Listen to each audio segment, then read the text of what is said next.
Okay, तो बहुत बहुत स्वागत है दोस्तों आप सभी का। आज की ये वीडियो बहुत ज्यादा इंपॉर्टेंट होने वाली है क्लास 11th के पॉलिटिकल साइंस सब्जेक्ट के लिए। इसमें हम बात करेंगे आपकी सेकंड बुक के चैप्टर नंबर 2 के बारे में, जिसका नाम है स्वतंत्रता, इंग्लिश में कहें तो फ्रीडम।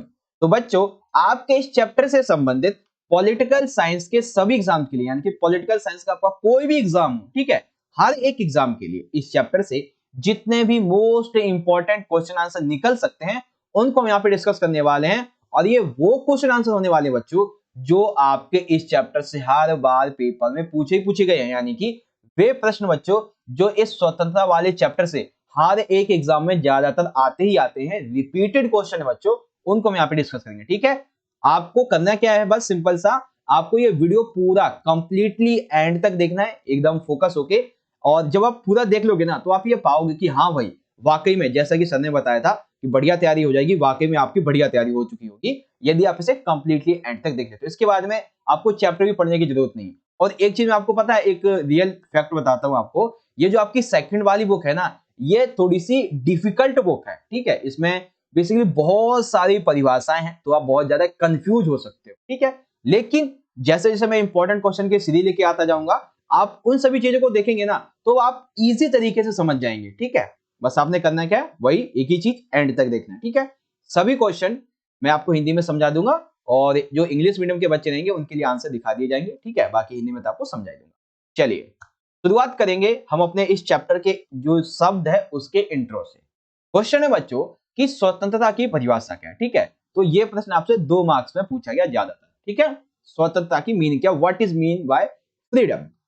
तो देखो, अगर हम स्वतंत्रता का एक नॉर्मल सा बेसिक सा अर्थ माने तो इसका मतलब होता है आजादी। आजादी किस रूप में, कि व्यक्ति पर किसी भी तरीके का कोई प्रतिबंध नहीं होना चाहिए, यानी कि उस पर व्यक्ति जो है उस पर किसी भी तरीके की कोई सीमा नहीं होनी चाहिए, वो जो चाहे सो कर सकता है। ठीक है, इसीलिए ये कहा जाता है कि ये स्वतंत्रता है, ये जो चाहे सो करे का अधिकार देते हैं एक तरीके से व्यक्ति को। ठीक है, अब देखो, जब व्यक्ति पे किसी तरीके का कोई प्रतिबंध नहीं होगा, कोई सीमा नहीं होगी, तो व्यक्ति अपने अनुसार एक अच्छा निर्णय ले सकेगा। ठीक है, अच्छा व्यवहार कर सकेगा और अपना विकास भी कर सकेगा। ठीक है, ये एक सिंपल सी भाषा है स्वतंत्रता की, जो कि मैंने आपको यहाँ पे समझा दी है। सिंपल है भाई, ठीक है ना, आप इस तरीके से समझ चुके होंगे।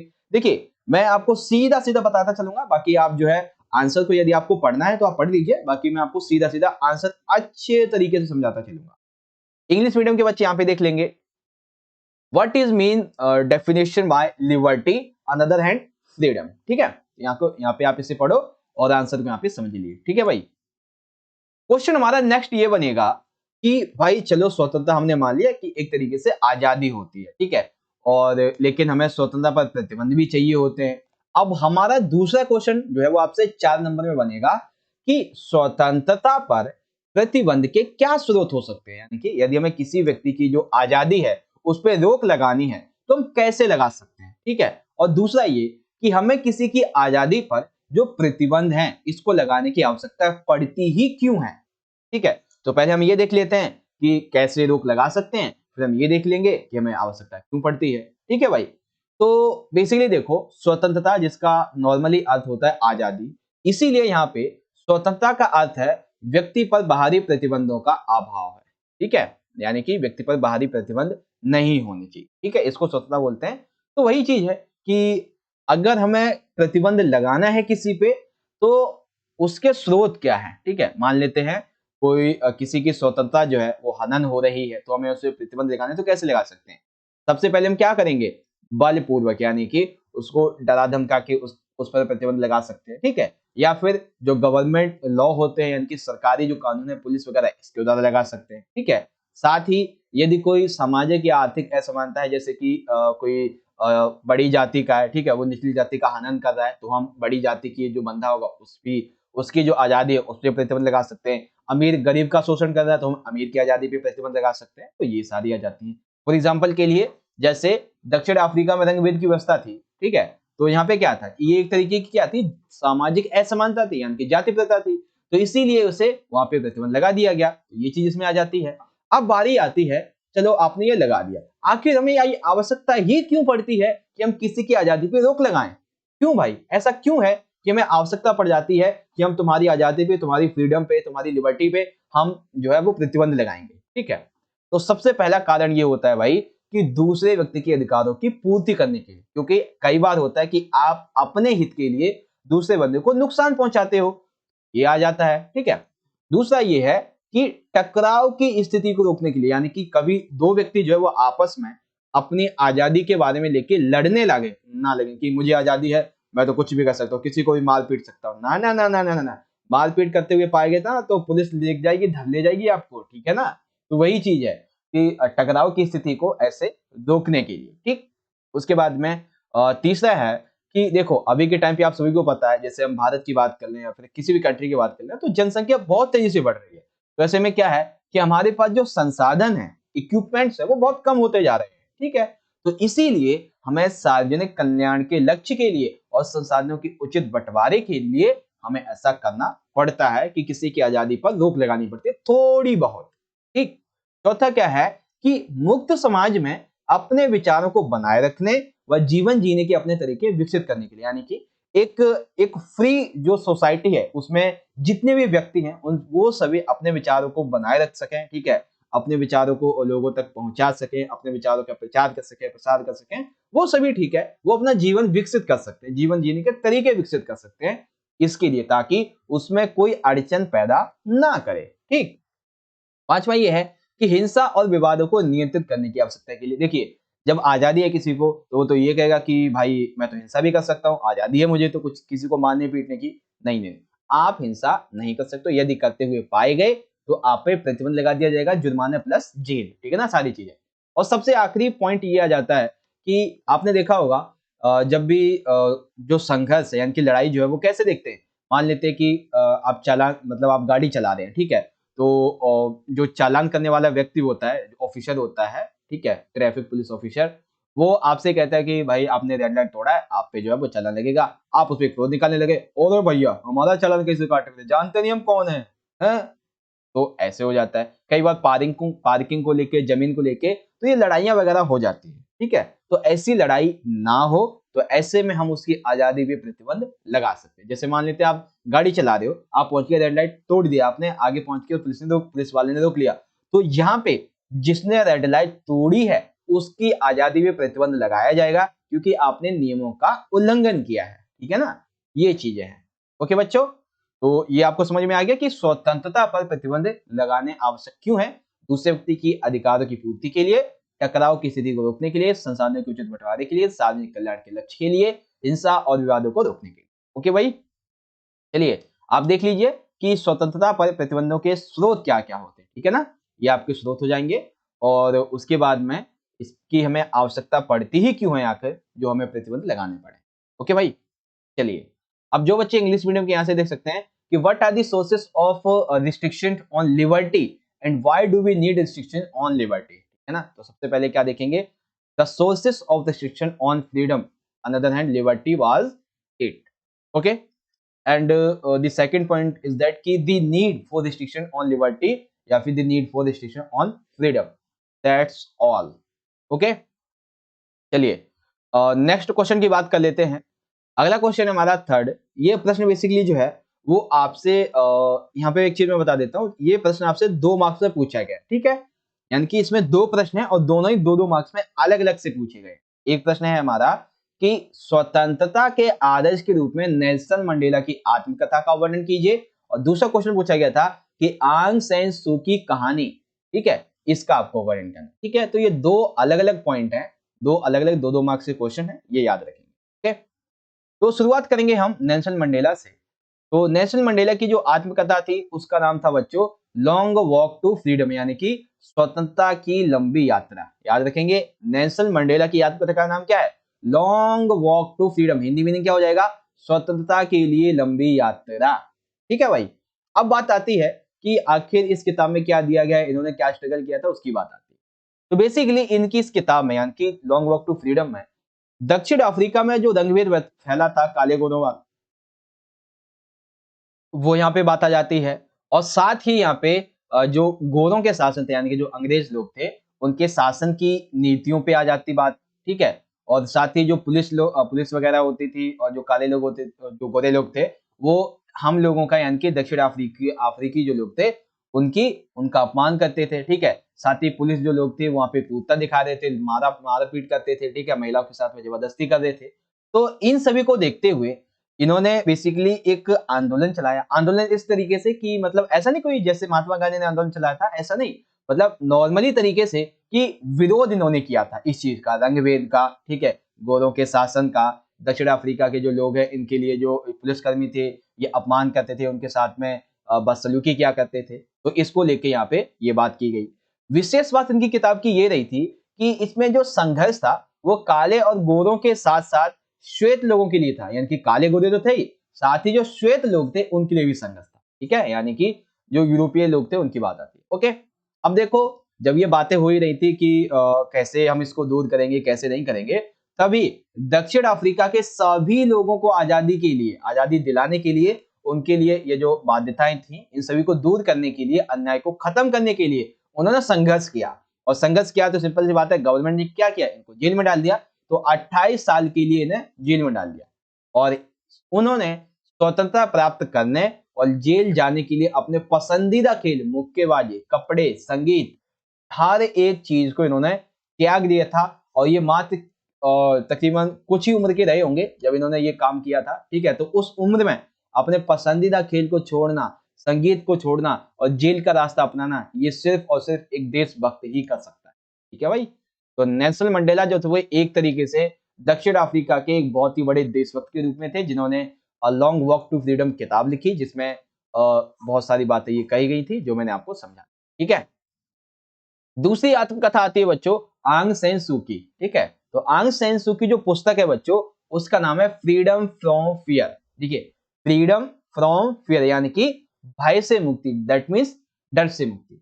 बेसिकली आंग सैन सू जो थी ये वह म्यांमार में घर में नजरबंद करके उन्हें रखा गया था, एवं उन्हें अपने बच्चों से भी अलग कर दिया गया था। नजरबंद यानी कि 24 घंटे उन पर नजर रखी जा रही थी, ठीक है, और उन्हें अपने बच्चों से अलग कर दिया गया। हुआ क्या था कि जब उनके पति कैंसर के कारण मर रहे थे तो उन्हें उनसे मिलने भी नहीं दिया गया था। क्यों भाई? क्योंकि जो सैनिक शासक थे उन्हें ऐसा डर था कि यदि हमने इन्हें अपने पति से मिलने के लिए इंग्लैंड भेज दिया तो उन्हें फिर वापस म्यांमार लाना संभव नहीं था, ठीक है।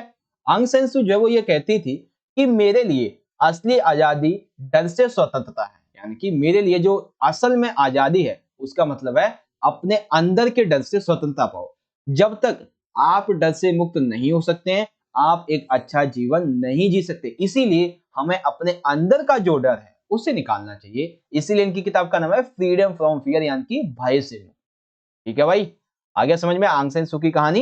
नजरबंद करके रखा जाता, पति से मिलने नहीं दिया जाता क्योंकि अगर जाएंगी तो वापस आना मुश्किल था और हमें अपने अंदर के डर को मिटाना होगा तभी हम एक अच्छा जीवन जी सकते हैं, ये बात आती है। ओके, चलिए, तो नेल्सन मंडेला की बात आ गई, आंग सैन सू की पुस्तक की बात आ गई।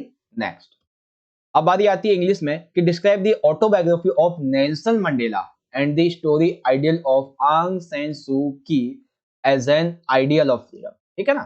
तो सबसे लॉन्ग वॉक टू फ्रीडम यानी कि लॉन्ग जर्नी टू फ्रीडम कह सकते हैं। उसके बाद में नेल्सन मंडेला की होगी। अब आंग सैन सू की बात कर लेते हैं, तो ये पॉइंट आप यहाँ से पढ़ लेंगे सिंपल सा। ओके भाई, चलिए नेक्स्ट बात करते हैं अगले क्वेश्चन की। ये वाला जो प्रश्न है बच्चों, ये प्रश्न आपसे हर बार, ठीक है ना, आप पिछले 10 साल का पेपर उठा के देख लीजिएगा, तकरीबन 5 से 6 बार ये प्रश्न आपसे पूछा गया है। कितने मार्क्स में भैया? 6 मार्क्स में पूछा गया। कितने मार्क्स में? 6 मार्क्स में। आइए प्रश्न क्या है? स्वतंत्रता के आयामों का वर्णन कीजिए, यानी कि स्वतंत्रता के 2 आयाम, ठीक है। एक है निगेटिव यानी कि नकारात्मक, एक है पॉजिटिव यानी कि सकारात्मक। तो हमें बताना है इन दोनों आयामों का वर्णन करके, ठीक है भाई। आइए पहले बात करेंगे सकारात्मक स्वतंत्रता की। ओके, तो सकारात्मक स्वतंत्रता बेसिकली इसका जो मेन मतलब है, यानी कि इसका जो मेन कॉन्सेप्ट है वो व्यक्ति से और समाज के संबंधों की प्रकृति और स्थिति से। आप ना थोड़ा ध्यान से समझेंगे तो समझ जाएंगे। बेसिकली इसमें जो है वो व्यक्ति की बात की जाती है और समाज के संबंधों की बात की जाती है, उसकी स्थिति की बात की जाती है, ठीक है। दूसरा पॉइंट कि इस स्वतंत्रता में राज्य जो है उसे अधिक से अधिक शक्ति देने की बात कही जाती है, ठीक है। अर्थात राज्य को कार्य के संबंध में, ठीक है, शक्ति के संबंध में थोड़ा और शक्तियां दी जाए ताकि वो अपने काम को और अच्छा कर सके, ठीक है। इस सकारात्मक स्वतंत्रता में जो व्यक्ति होते हैं इन पर नियंत्रण नहीं होता है, बल्कि जो राज्य होता है ये व्यक्तियों के लिए उनके विकास के लिए उचित परिस्थितियां प्रदान करता है ताकि व्यक्ति अपना विकास कर सके, उनके लिए अवसर प्रोवाइड करवाता है। ठीक है। चौथा कि व्यक्ति के पास में अपनी मूलभूत आवश्यकताओं की पूर्ति हेतु भौतिक संसाधन उपलब्ध होने चाहिए, ये बात करती है इसमें, यानी कि व्यक्ति अपना विकास कर सके इसके लिए उसके पास संसाधन उपलब्ध होने चाहिए। ठीक है। इस मामले में स्वतंत्रता का अर्थ यहाँ पे ये हो जाता है, सकारात्मकता का, कि समाज में ऐसी परिस्थितियां होना जो व्यक्ति के विकास में सहायक हो। ठीक है। व्यक्ति की बुद्धि विवेक के विकास के लिए शिक्षा, अच्छा जीवन जीने के लिए जरूरी अन्य जो ऑप्शन है उन तक इसकी पहुंच होनी चाहिए। यानी कि देखो बेसिकली जो है ये सकारात्मक स्वतंत्रता क्या बात करती है, ये बात करती है कि एक व्यक्ति का जो विकास है, ठीक है, वो कैसे किया जाए। तो इस मामले में राज्य कैसे योगदान दे सकता है, व्यक्ति अपना योगदान कैसे दे सकता है, ये बात यहाँ पे कही गई है। और जितने भी पॉइंट है भाई वो मैंने आपको यहाँ पे समझाई दिए सारे के सारे। ठीक है ना। ये टोटल हमारे 6 पॉइंट हो गए, आप इनमें से कोई भी 4 से 5 याद कर लीजिएगा। ठीक है। चलिए ये बात होगी स्वतंत्रता के सकारात्मक आयाम की। अब बारी आती है नकारात्मक आयाम की। देखो अभी तक जो है ये सकारात्मक वाले में इसमें कुछ प्रतिबंध होते हैं, ठीक है, कहीं पे नहीं भी होते हैं, लेकिन जो नकारात्मकता है इसमें क्या होता है, बेसिकली इसमें पूरी तरीके से मनुष्य पर किसी भी प्रकार का बंधन नहीं होता है, किसी प्रकार से बंधनों का अभाव, यानी कि बंधनों से मुक्ति हो। एक तरीके से मनुष्य जो है उस पर किसी भी प्रकार का प्रतिबंध नहीं होना चाहिए, वो पूरी तरीके से स्वतंत्र हो, तभी हम बोलते हैं कि हाँ वो स्वतंत्र। ये नकारात्मकता की बात आती है। ठीक है। इसके जो समर्थक हैं वो कहते हैं कि राज्य जो है यानी कि गवर्नमेंट जो है इसे किसी व्यक्ति के मामले में ज्यादा हस्तक्षेप नहीं करना चाहिए। ठीक है। ताकि मनुष्य पे किसी भी प्रकार का नियंत्रण ना रहे। ठीक है। मनुष्य जो भी कार्य करता है, नागरिक जो भी कार्य करता है, उसके कार्य पर किसी भी तरीके का कोई प्रतिबंध नहीं होना चाहिए। मनुष्य को अपने अनुसार कार्य करने की स्वतंत्रता भी होनी चाहिए, ये बात इसमें आती है। यानी कि गवर्नमेंट को इस नकारात्मक स्वतंत्रता में राज्य को यहाँ पे हटा दिया जाता है एक तरीके से। ठीक है। साथ ही वह जीवन के यानी कि जो नागरिक है ये जीवन के प्रत्येक क्षेत्र जैसे कि राजनीतिक, आर्थिक, सामाजिक, धार्मिक, अन्य जो भी रूप होते हैं, हर एक क्षेत्र में ये अपने निर्णय स्वतंत्र रूप से ले सके, जिसमें कोई उस पर दबाव ना डाले, इसको बोलते हैं नकारात्मक स्वतंत्रता। ठीक है। अब चाहे वो गलत भी हो सकता है, सही भी हो सकता है। बेसिकली देखो समाज हित के लिए सामाजिक नियमों तथा आचरणों के द्वारा नियंत्रित रहकर व्यक्ति के पूर्ण विकास के लिए अवसर की प्राप्ति ही स्वतंत्रता है। ये वाला पॉइंट वैसे यहाँ पे नकारात्मक में नहीं आएगा। ठीक है। ये पॉइंट आएगा आपका सकारात्मक में। ठीक है भाई, ये सकारात्मक में आएगा, बाकी आपके नकारात्मक में आ जाएंगे ये सारे। ओके भाई, आगे समझ में आप सभी को? ये पॉइंट आपको यहाँ पे एकदम इजी से इजी में आपको समझ में आ गया। ये नकारात्मक का हो गया और ये एक पॉइंट पॉजिटिव यानी कि नकारात्मक सकारात्मक का हो। ओके वेल, आपको समझ में आ गया ना कि जो सकारात्मक स्वतंत्रता है ये क्या होती है और नकारात्मक क्या होती है। चलिए जो बच्चे इंग्लिश मीडियम के यहाँ से देख सकते हैं कि describe the dimensions of liberty. Liberty के क्या क्या डायमेंशंस हैं वो आप यहाँ पे पढ़िए। ओके एंड सबसे पहले पॉजिटिव जो लिबर्टी है इसकी हम बात कर लेते हैं, पॉजिटिव फ्रीडम की बात कर लेते हैं। And the second is that कि नेगेटिव लिबर्टी यानी कि नेगेटिव जो लिबर्टी है इसकी हम बात कर लेते हैं, नेगेटिव जो फ्रीडम है इसकी बात करते हैं। तो आंसर आप यहाँ पे देख सकते हैं। ठीक है भाई, तो अभी तक बच्चों हमने हमारा जो चैप्टर है इसका आधा पार्ट हमने कंप्लीट कर लिया, आने वाले 10-15 मिनट में पूरा हो जाएगा। देखिए अभी तक का यदि आपको वीडियो अच्छा लगा हो तो लाइक करो और अपने सभी दोस्तों के साथ में जितना हो सके शेयर भी कर देना, जो आपके क्लासमेट्स हैं उनके साथ शेयर करना और सब्सक्राइब कर लीजिएगा चैनल को। और हाँ, कमेंट बॉक्स में आप सभी मुझे अपना फीडबैक देके जरूर जाएं कि जो मैंने आपको समझाया वो आपको समझ में आया था या नहीं। ठीक है, नहीं आया समझ में तो दोबारा रिप्लाई करके देखिए, समझ में आ जाएगा, या फिर कोई डाउट होता है तो कमेंट कर सकते हैं। अदरवाइज इंस्टाग्राम की हमारी आईडी है चैनल के नाम से, आप जाके इस पे फॉलो करिए, डाउट पूछ सकते हैं। और जो हमारा 11th क्लास का ग्रुप है टेलीग्राम का, इससे भी ज्वाइन कीजिए, लिंक आपको डिस्क्रिप्शन बॉक्स में मिल जाएगा। ओके, एकदम नीचे जाएंगे तो मिल जाएगा। अब बारी आती है हमारे अगले क्वेश्चन की। थोड़ा सा यहाँ पे हम बात करते हैं हानि सिद्धांत के बारे में। ये प्रश्न आप सभी को पता है कितना ज्यादा इंपॉर्टेंट है, क्योंकि ये प्रश्न आपसे 4 मार्क्स में पूछा जाता है। कितने मार्क्स में पूछा जाता है? 4 मार्क्स में। आइए देखते हैं 4 मार्क्स का ये प्रश्न। यहाँ पे मैंने हर टाइम वो बना दिया, एक स्टार बना दिया। जब मैं इस तरीके से 4 बनाता हूँ ना ऐसे, बस एक ही चीज और लगती है, बस ऐसे किया ऐसे किया ऐसे बना दिया स्टार, है ना। वेल, हानि सिद्धांत का यहाँ पे वर्णन करते हैं। तो हानि सिद्धांत जो था ये पहले आपको ये पता होना चाहिए दिया किसने है। तो ये दिया है बच्चों जॉन स्टुअर्ट मिल ने। ठीक है ना, किसने दिया है? जॉन स्टुअर्ट मिल ने। बेसिकली जॉन स्टुअर्ट मिल ने एक निबंध लिखा था लिबर्टी के ऊपर, तो इसी में, इस निबंध में इन्होंने राजनीतिक विचार विमर्श को हानि सिद्धांत कहा है, ठीक है ना। राजनीतिक विचार विमर्श को हानि सिद्धांत कहा है, किस संबंध में? ऑन लिबर्टी के संबंध। आइए समझते हैं। हानि सिद्धांत का जो मेन मुख्य बात है वो ये है कि किसी के कार्य करने की स्वतंत्रता से व्यक्तिगत या सामूहिक रूप से हस्तक्षेप करने का इकलौता लक्ष्य आत्मरक्षा होता है। यानी कि देखो, सिंपल सा मैं आपको बता देता हूं कि हानि सिद्धांत का एक बेसिक सा मीनिंग क्या है। हानि सिद्धांत का एक बेसिक सा मीनिंग है कि किसी एक व्यक्ति के द्वारा किए गए कार्य का यदि दूसरे व्यक्ति पर उसका निगेटिव एक्सपेक्ट पड़ता है, निगेटिव प्रभाव पड़ता है, तो वो हानि का सिद्धांत कहलाता है, ठीक है। अब इस हानि के सिद्धांत में होता क्या है कि किसी भी व्यक्ति के कार्य करने की जो स्वतंत्रता है उस पे एक व्यक्तिगत रूप से या फिर सामूहिक रूप से यदि हस्तक्षेप किया जाता है, यानी कि किसी की आजादी में कोई हस्तक्षेप किया जाता है, तो उसका मेन मकसद होता है कि किसी दूसरा जो व्यक्ति है उसकी आत्मरक्षा करना, ठीक है।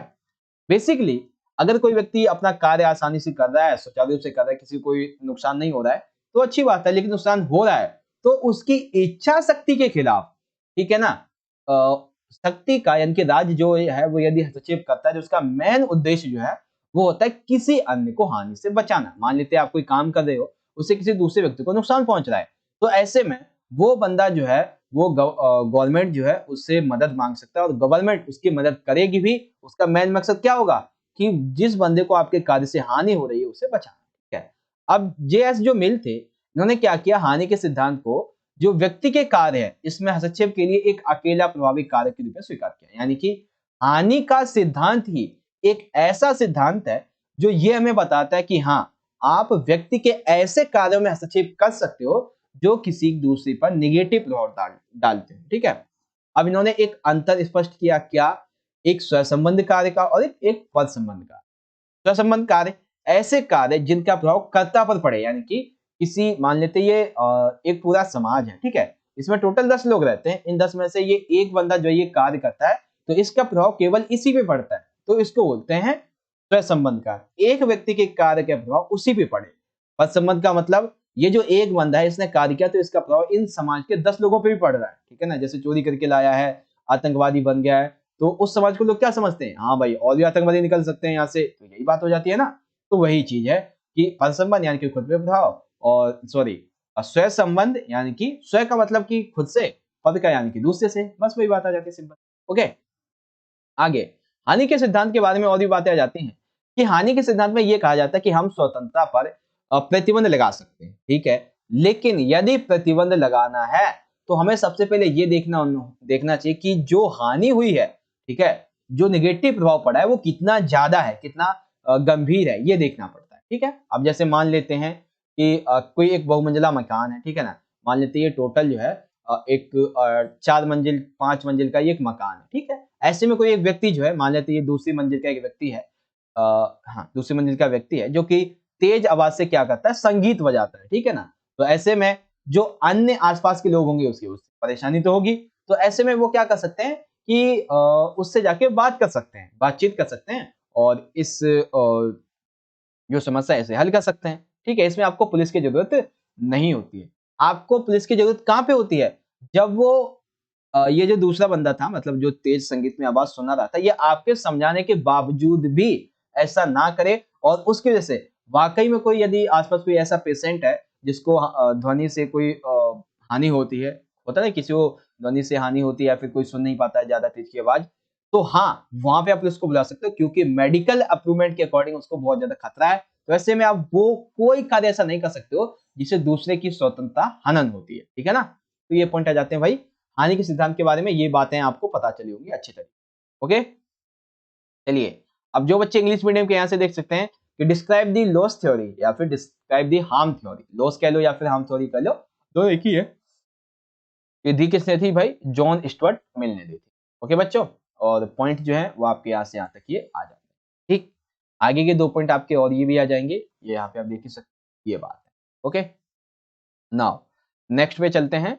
अब जो क्वेश्चन एकदम सिंपल सा छोटा सा क्वेश्चन है और ये प्रश्न शायद आपने देखा भी नहीं होगा, किताब में दिया हुआ है, बहुत इंपॉर्टेंट है। प्रश्न है कि फिल्म निर्माता जिनका नाम था दीपा मेहता, आपकी किताब में दिया हुआ है, चैप्टर 2 में देखेंगे। दीपा मेहता ये बेसिकली काशी में जो विधवाएं थी इन पर एक फिल्म बनाना चाहती थी, ठीक है, कि किस प्रकार मतलब फिल्म बनाना चाहती थी, लेकिन उन्हें यहाँ पे विधवाओं के ऊपर एक ये जो फिल्म थी इसको बनाने पे रोका गया। तो आखिर ये किस स्वतंत्रता का उल्लंघन है और क्यों रोका गया? ठीक है भाई। तो बेसिकली देखो, जो ये जो फिल्म थी वो विधवाओं की, यहाँ पे विधवा गलत लिखा हुआ है, विधवाओं की बात है। विधवाओं की व्यथा को खोजना चाहती थी, लेकिन भाई राजनीतिक लोग थे, वो ऐसा सोचते थे, अगर इन्होंने यहाँ की जो विधवाएं हैं इनके बारे में थोड़ी सी बातें अगर फैला दी तो क्या होगा? होगा ये कि भाई हमारी तो बदनामी हो जाएगी। तो ऐसे में उनके प्रकाशन पे प्रतिबंध लगा दिया। तो ये जो स्वतंत्रता है वो कौन सी है? ये हमारी अभिव्यक्ति की स्वतंत्रता का उल्लंघन है। कौन सी? जो हमारी अभिव्यक्ति की स्वतंत्रता है ये उसका उल्लंघन है। ठीक। दूसरा ये है कि ये जो पार्टी के नेता थे इनका मानना ये था कि इसमें जो भारत है इसे बुरी तरीके से प्रस्तुत किया जाएगा इस फिल्म के माध्यम से, जिसमें विधवाओं के बारे में बात की गई। ठीक है। और जो राजनीतिक लोग थे उन्हें ये भी लगा कि हो सकता है कि ये जो फिल्म है, जो विदेशी पर्यटक हैं, ठीक है ना, विदेशी जो दूसरी कंट्री से आते हैं, वो शायद अपने लिए यहाँ पे अपने मनोरंजन के लिए फिल्म बनवाना चाहते होंगे। ठीक है। और सबसे आखिरी कि इससे जो प्राचीन काशी नगरी है इसकी बदनामी होगी, ऐसा इन लोगों का मानना था। और ये कौन सी स्वतंत्रता का उल्लंघन है? हमारी अभिव्यक्ति की स्वतंत्रता का उल्लंघन। ठीक है भाई, आगे समझ में आपको कि कौन सी स्वतंत्रता का उल्लंघन था और बाकी की बात। यही क्वेश्चन जो बच्चे इंग्लिश मीडियम के यहाँ से देख सकते हैं कि on what ground was film maker Deepa Mehta stopped from making a film on widows in Kashi, which liberty was it infringe on. ठीक है ना। तो ये बेसिकली किसकी बात हो रही थी यहाँ पे? यहाँ पे ये जो है वो क्या आ जाएगा यहाँ पे? हाँ, विदाउट विडोज आ जाएगा। ठीक है। बाकी आपके पॉइंट जो है वो यहाँ से देख सकते हैं। This was violation of freedom of expression. ठीक है।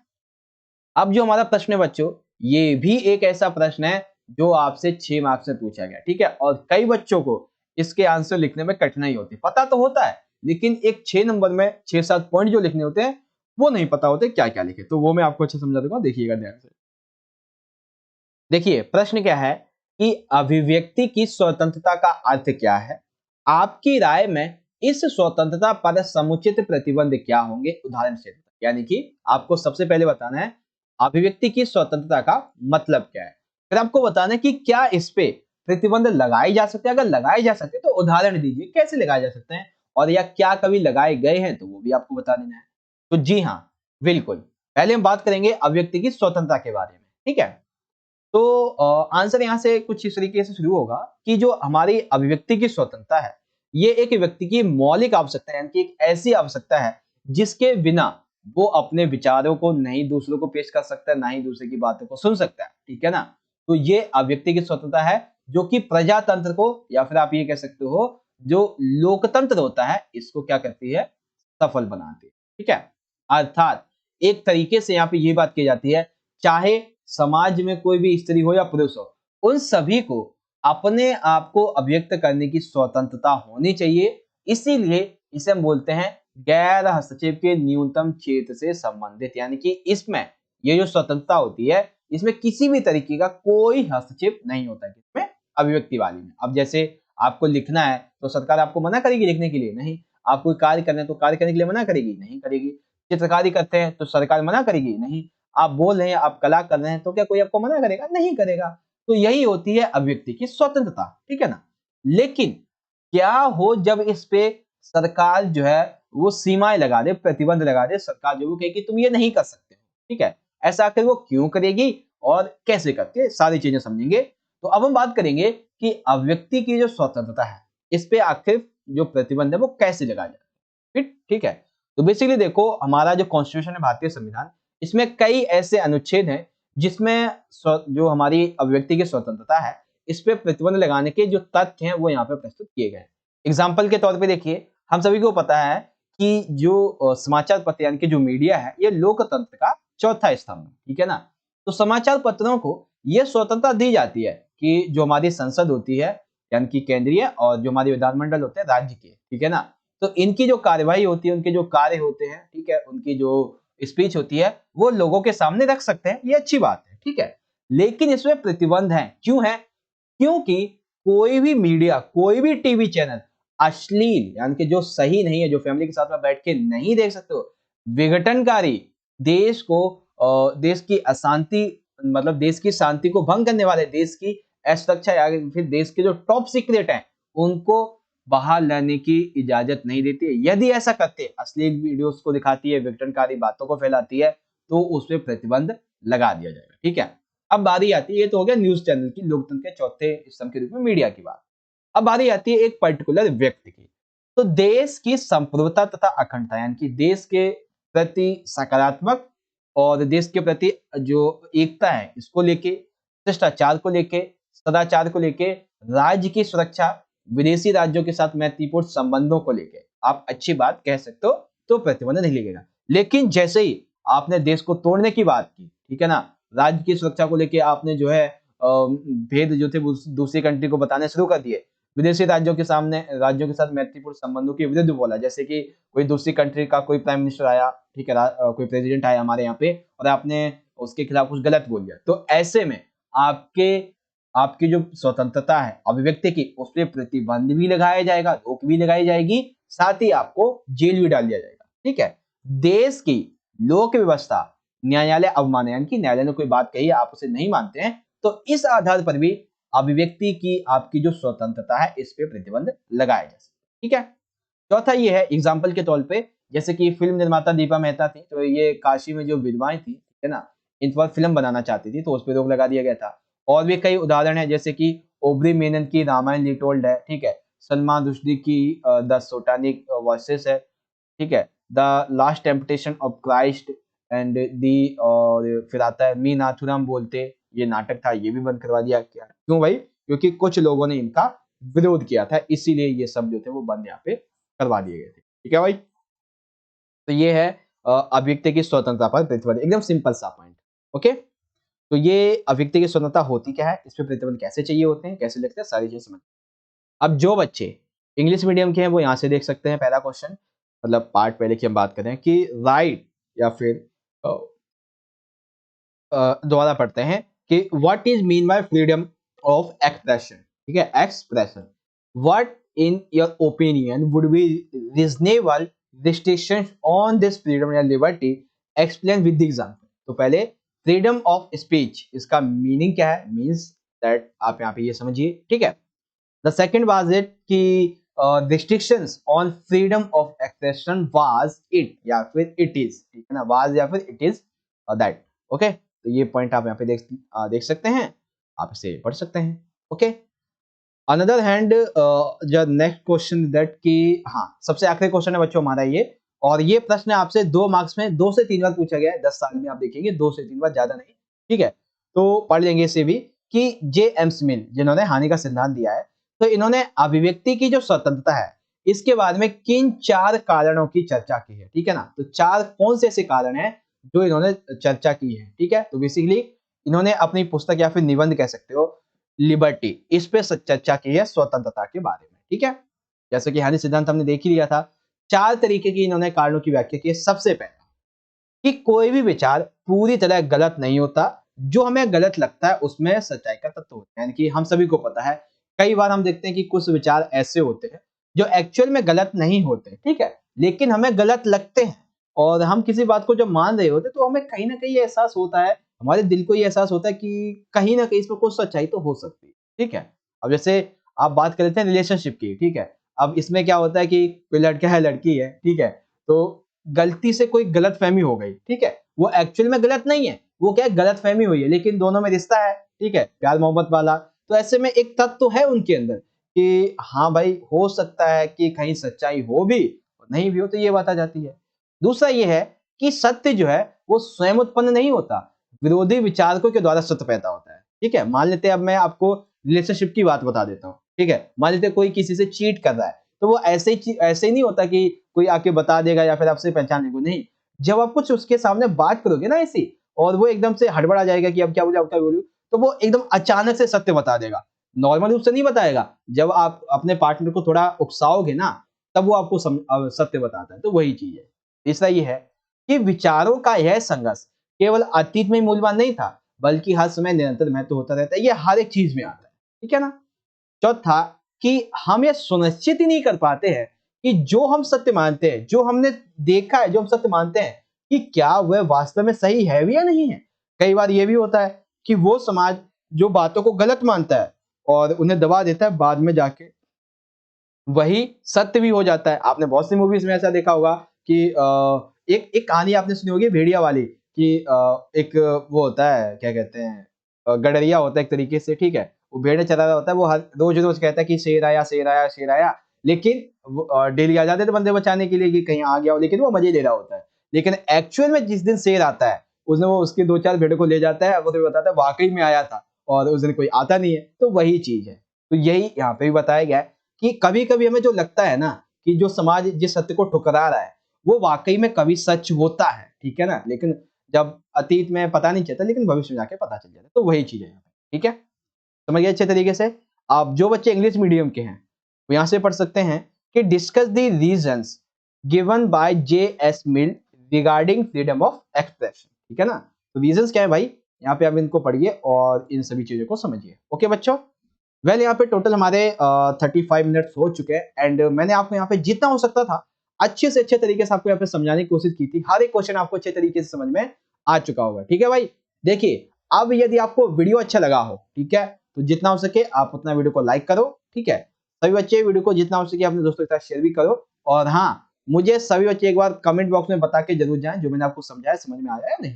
ओके, वेल आप सभी से मिलेंगे नेक्स्ट वीडियो में, तब तक के लिए आप सभी पढ़ते रहें और अपना अच्छे से ख्याल रखिएगा। धन्यवाद। जय हिंद, वंदे मातरम।